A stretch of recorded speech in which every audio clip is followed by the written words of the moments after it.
Bayt alayhi salam, Salatul Jummah is mustahab, not wajib, but it will be changed in wajib when the real protector of Salat will come, Imam Zaman alayhi salam.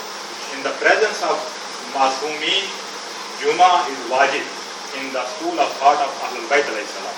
But when Imam is not among us physically he is also here. We are not able to see him. So in the absence of Imam, Namaz Jummah we can pray prayer of Jummah, but it is not wajib, it is mustahab. Inshallah, we pray to God. God grant us this opportunity to pray the Salatul Jummah behind the Imam Zaman alayhi salam. Please recite the salawat.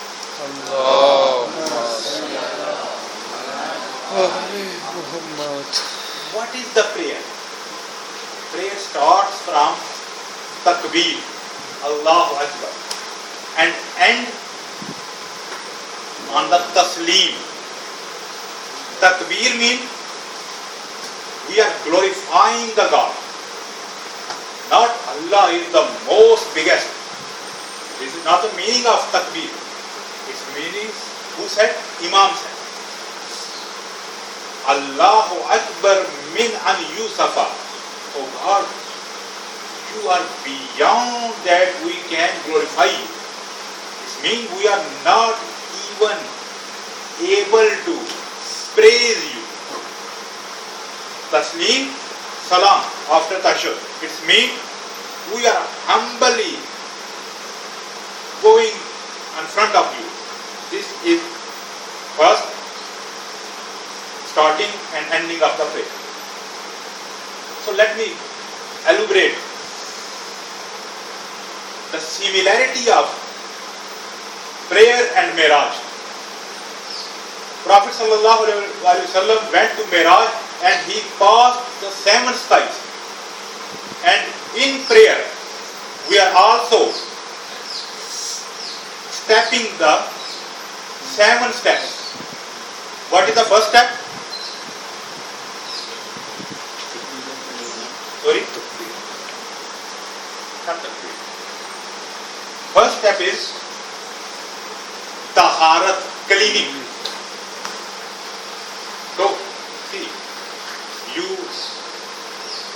Muslim and Shia youth are here to get something that is called the workshop. Where is Faidul? This lecture was really marvelous. And he told you a good instructor is a man who is not going to dictate you. The man who is coaching you. Coaching you. For coaching, there is a special word in Arabic. What? Tarbiyah. Tarbiyah. In Persian and in Arabic, a football team coach is called Murabbi. Alhamdulillahi Rabbul Alameen. Rabb, a special kind of coach who have given you the being. I think this is something so heavy. Rabb is a someone who have created you, who is giving you the food and who is providing you the tarbiyah. That is the meaning of Rabb, tarbiyah. And prayer is a best form of tarbiyah. How? Only we have to see in detail about the different aspect of prayer. Now I am saying, Miraj, Prophet passed 7 skies, and in prayer we have to pass the 7 steps. The first step is Taharat, cleaning. It means you can't pray. You have to clean yourself. What does it mean? cleaning means two types of cleaning. The inner self, the outer self. You can get cleanness from your body, from getting the ablution, wuzu, and from ghusl. But from inner self, if you want to clean your inner self, there is something else which is called tazkiyah. What does it mean? If I am eating something which is constructing my bones, my flesh, my blood, which is not halal, so what does it mean? I am eating haram. Not only like pig or like alcohol. If the income which is producing from my parents or as a father, I am getting some income which is not halal according to the Islamic evaluation, and I am giving my family to this food, and this food is making their body, their flesh, their blood, their bones. So it means all these are haram, and I have to what? I have to avoid. Not only avoid. Some Urafa are saying if someone has eaten something which is not halal, not only this haram object, it means also if their income was not halal. So if they want to tawbah, istighfar, get forgiveness of, if they want to get the forgiveness of Almighty, there is not only enough they are going to say to God, oh God, forgive me, grant me your forgiveness. Urafa are saying they have to burn the cell of their body which have been constituted by this haram food. How? They can weep, they can burn, they can have a fasting, so many. They have to burn this body, this inner self. Outer self, how? Outer self? We are cleaning our body. What are the etiquettes of praying? Comb your hair, clean your teeth, clean your body. I have seen a very terrible jokes in Lahore, where I am living. There is a big Jame mosque, and you know, all people know that Prophet instructs us, when you are going to pray, you should clean your teeth. And what they are doing, because their mullah are saying this toothbrush is not a good thing because this is a bitter. You should use the branch of tree. They are using the branch of tree. One branch of tree. I have seen this incident. One branch of tree, one miswak. I don't know what are you saying in your language. Miswak, same thing. Miswak. They put in wall, and there are thousands of people. They are coming. Everyone is getting the miswak and polluting this miswak. And the other one is also, and he is getting his germ also in his teeth. So see, what was the object of cleaning, and what are we doing? This is the difference. If someone is saying the only Quran is enough for my guidance, he will have to face the consequences like this. Prophet said not only Quran, there are two things. Sakalain, Kitabullah wa Itrati. So the problem of our brother is this: their leader have said, Hasbuna Kitabullah, and they have left it the real, the talking Quran and Atik. So that's why they have a problem. Cleaning means two types of cleaning: inner self, outer self. They are, according to their opinion, they are cleaning their teeth. But you have seen, not only this, they are doing, I don't know what is the problem there in your country. I have seen there are some problems. I don't know. I went in Kalmune, your area. One of my friends went to mosque for getting the ablution. When he came back, he told me very surprisingly, toilet don't have a door. What the people are doing? In mosque, in toilet, there is no door.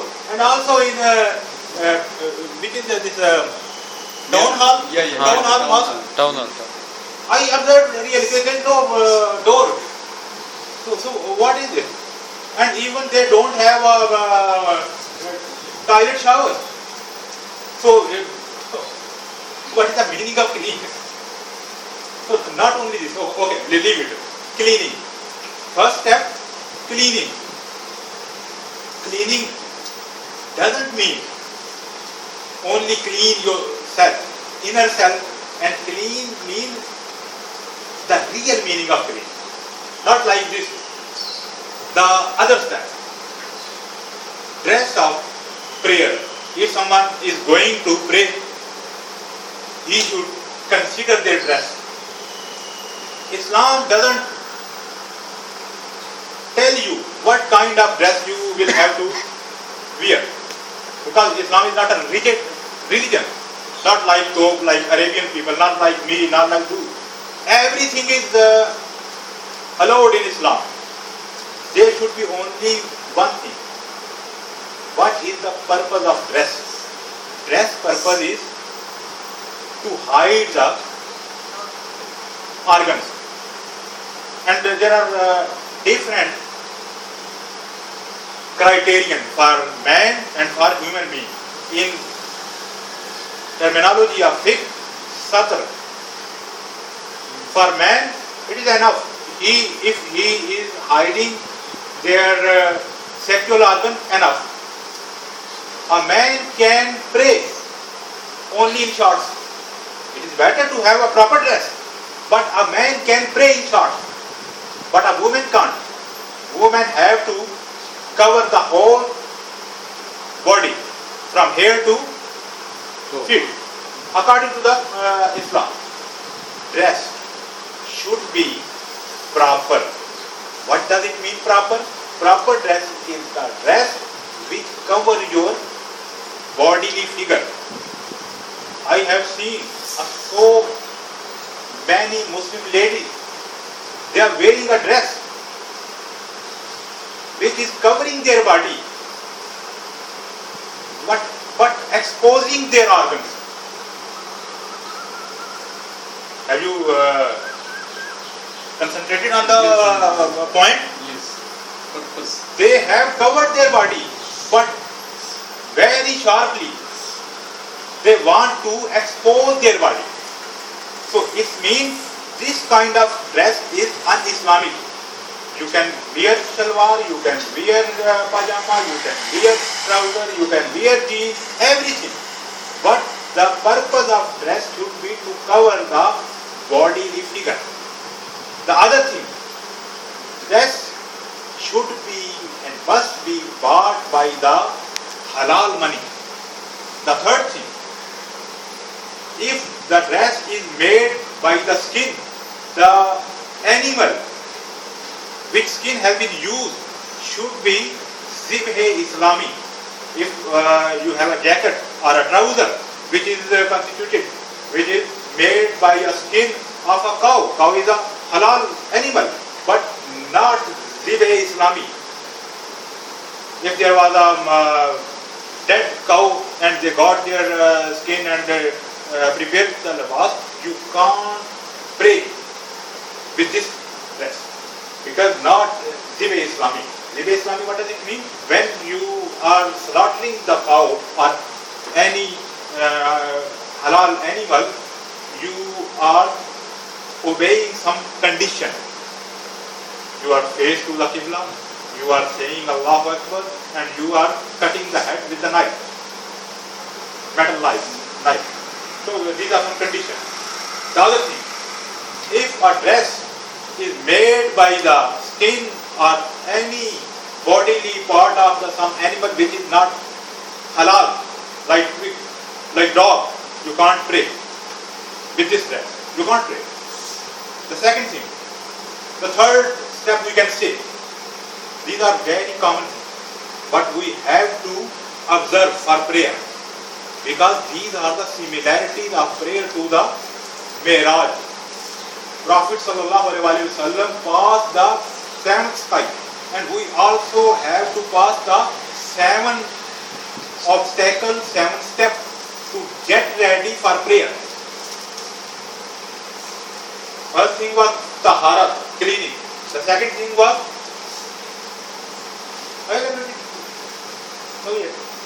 dress of prayer.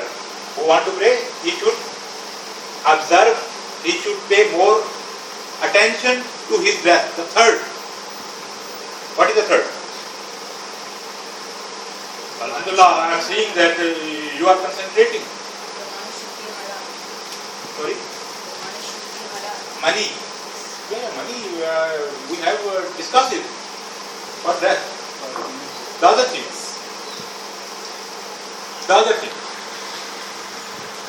The place of prayer. Because when you are going to pray, you need a space, a place. Islam is saying, if I am coming on your place and I want to pray wajib, salatul wajib, obligatory prayer, and you are not agree to pray your place, I can't pray. It means place of prayer must not be your ghasb. In Arabic, ghasb. If I have snatched a house from someone, I am not able to pray here.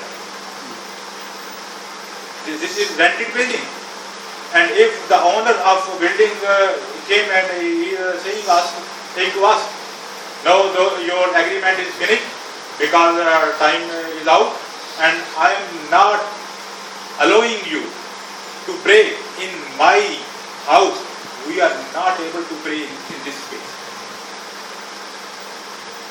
Are you getting my point?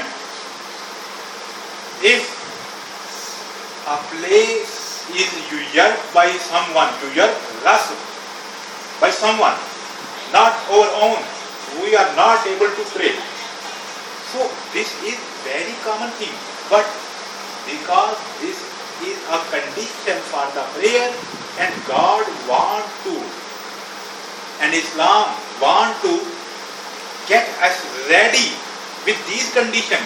If we are not able to pray on someone other place, how are we allowed to snatch the property of others?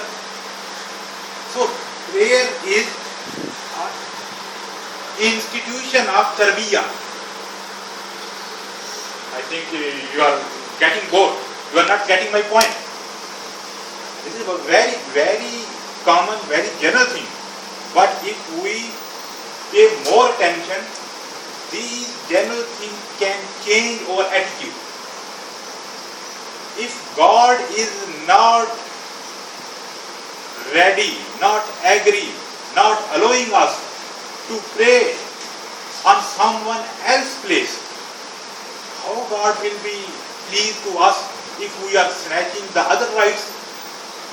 So this is the lesson of the next step. We have discussed the three steps. Clean, taharat, dress, place. And place. What is the other thing? Qibla.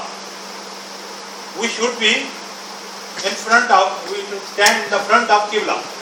So what is the significance of Qibla? God is living in this Qibla, in this place. This is God's house. So God is living in Kaaba, in Qibla, no? God is everywhere. If you are traveling on the airplane, and you want to pray, how do you pray? How do you pray? Because Qibla is. Yeah, down there, down there. How you will pray? If you have some compass, if you have something, you can locate where is the direction of Qibla. But it might be happen, plane can change its direction. So, in a plane, you can pray from to any direction. There is no problem. And there is no so strictness in Islam. If the the exact direction of Qibla is like this, and if I am going to pray like this, there is no problem. I can pray. There is no need to be so exact to be on the Qibla, because Islam is not rigid religion.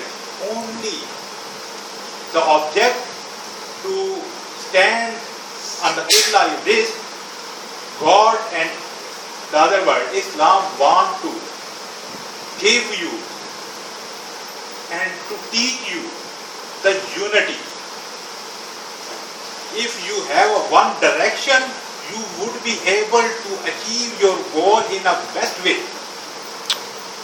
Your direction, you should have a unity.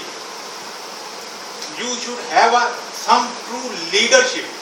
In a prayer, if you are praying togetherly, you have a leader, prayer leader. And you know, if a prayer leader is going to Raku and going to Sajda, the prostrate, you are not authorized to perform the Raku and to perform the Sajda before the leader. If someone is going before the leader to Raku, namaz is unaccepted, batil, namaz is batil. I also have seen here, brothers are not very conscious about this particular problem. Be careful. If a leader is somehow late to the leader of prayer, if you are going before the leader to Ruku and Sajda, namaz, the salah, the prayer would be dismissed, batil. So, what is the significance of Qibla?